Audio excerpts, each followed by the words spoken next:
Hello everyone, আমি কবিতা। আমার চ্যানেলে আপনাদের সকলকে স্বাগত জানাই। আজকের রেসিপিটা হলো দুর্দান্ত স্বাদের একটা ক্ষীরের রেসিপি। তো আমি যে প্রসেসে বানিয়েছি, আপনারা যদি এই প্রসেসে বানিয়ে থাকেন দেখবেন স্বাদটা সত্যিই মুখে লেগে থাকবে এবং প্রত্যেকেই প্রশংসা করবে। পায়েস বানানোর প্রিপারেশনটা শুরু করা যাক। তো এই যে আমি নিয়ে নিয়েছি 2 প্যাকেট দুধ। এখানটায় মিষ্টি নিয়ে নিয়েছি, মিষ্টি দিয়ে করবো। আমার বাবা মিষ্টির পায়েসটা ভালো খায়।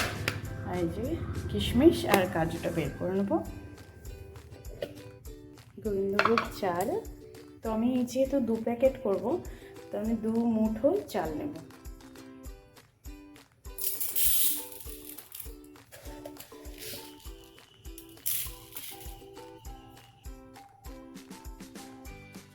সামান্য ঘি দিয়ে চালটা মেখে নেব।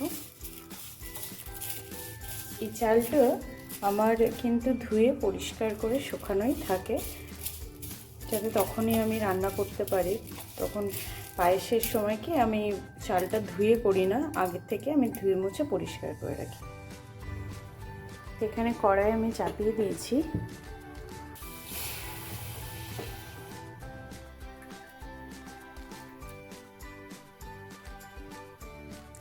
দুধটা উতল আসা অবধি আমি কিন্তু অপেক্ষা করব। আর ততক্ষণ আমি কটা এলাচ নিয়েছি, এলাচটা থেতো করে নেব পায়েসে দেওয়ার জন্য।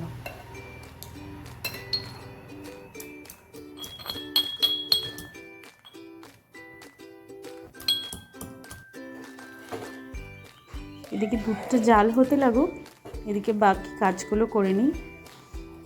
কাজু, কিশমিশ, আমন্ড এগুলো আমি রেডি করে নেব। আমন্ডটা একদম চপ করে নেব, এটা লাস্টে অ্যাড করব।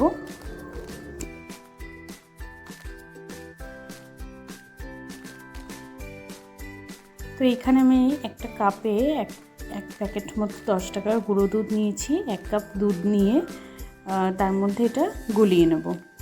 এটা আমি লাস্টে ইউজ করব। ভালো করে দুধটা আমি এখানে জাল দিয়ে নিয়েছি।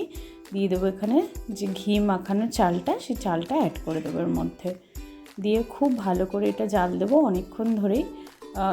হাই টু মিডিয়াম ফ্লেমে এটা জাল দিতে হবে। চালটা কিন্তু একদমই ফুটে যাবে, তারপরে আমি এখানে চিনিটা অ্যাড করব। তো এখানে গন্ধের জন্য আমি এলাচটা দিয়ে দেবো। আমি তেজপাতাটা ইউজটা কমই করি, এলাচের গন্ধটা খুব ভালো লাগে। দেখুন খুব সুন্দর এটা গাঢ় হয়ে আসছে আস্তে আস্তে।